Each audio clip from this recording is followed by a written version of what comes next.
Good morning. We had some very loud, severe thunderstorms on the overnight. The severe thunderstorm watch has been dropped and canceled. That threat is over, but we are still keeping a flash flood watch that's in effect along and north of I-44. This flash flood watch continues until 7 a.m. Thursday, as we could get an additional 1 to 3 inches of rain here as that front stalls. The overnight storms, that's it. That's all that's left. Some showers are out of the area. Another round of showers coming in now, but it is also weakening, so not expecting too much in the way of severe weather out of that.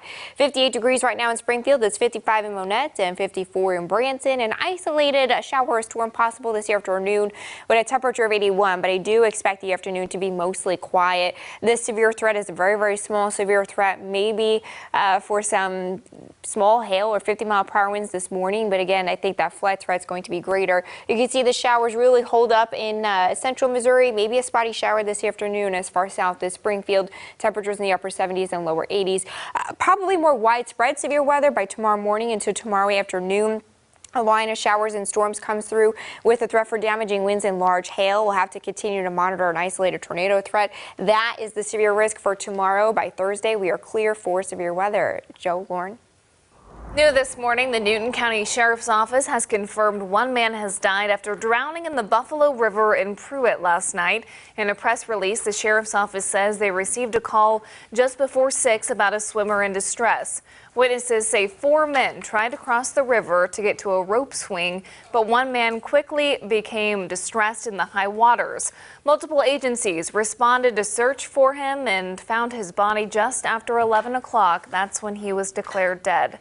The victim has been identified as 22-year-old Alan Buburwa, a native of Tanzania, who was attending North Arkansas College as part of an international student program. The river was considered at high stage and was slowly rising when the drowning happened. Making news this morning for you, a World War II veteran who served on the Springfield City Council for 20 years passed away yesterday. Ralph Manley was 95 years old and known by many throughout the Ozarks for his friendly personality and love of Springfield. Mayor Ken McClure gives us some thoughts about remembering him. He is known, of course, for his exuberant enthusiasm about our city. Just last week, we had representatives in town from our sister city in Tlaquepaque, Mexico, and one of the members of their chamber spoke and pulled out his wallet and said, "I have a memento from an earlier visit in Springfield," and he pulled out a silver dollar for which Ralph was so famously recognized. It's fitting that June 6, 1 month from today, will mark the 75th anniversary of D-Day. Ralph, as a 20-year-old paratrooper, landed in France on that day. Ralph's daughter Janelle wrote on Facebook saying that Ralph is soaring once again with the Eagles. No details just yet on a funeral or visitation. Well, after a long discussion at City Council, a motion was passed to amend the city's proposed medical marijuana ordinance so it will be more consistent with the state legislation. It will also be amended to require medical marijuana facilities to close from 10 p.m. to 6 a.m. A public hearing has been moved to May 20th. Springfield City Council also heard public comments on an ordinance to rezone 5 acres on West Division. That's for an Eden Village development. It would be 40 homes for disabled homeless people, and it's now an industrial and manufacturing zone. So several business owners in the area spoke against it, saying it's not appropriate for residential development. The chief operating officer for Eden Village, though, says the community is safe and meant for disabled individuals. Other supporters showed up as part of the Yes in My Backyard movement. No decision has been made. We also bring you a Traffic Tuesday update. You might have noticed some more roundabouts popping up in the Springfield area, and according to city officials, more to come. That's right. Hannah Zettel is live this morning, giving us a little refresher, maybe some tips on roundabout driving. Joe, good morning. I am live from the roundabout near OTC's campus. This is one of just many in the Springfield area with even more to come. That's because roundabouts are safer for motorists and pedestrians more than a standard intersection would be. The expression driving in circles can actually be a good thing if it means motorists get to their destinations quickly and safely. On a traditional intersection, you have 32 conflict points. On a roundabout, you only have 8. Eric Clausen is a traffic engineer with the city of Springfield. He says that roundabouts prevent the most dangerous type of crash, those that occur at a right angle. So those are the types of crashes that we typically see cause fatalities or debilitating injuries. So it basically eliminates those. However, roundabouts are not immune to accidents, as the intersections can create a setting for side swipes to occur, just at a much slower speed than a regular junction. But how exactly should one enter a roundabout?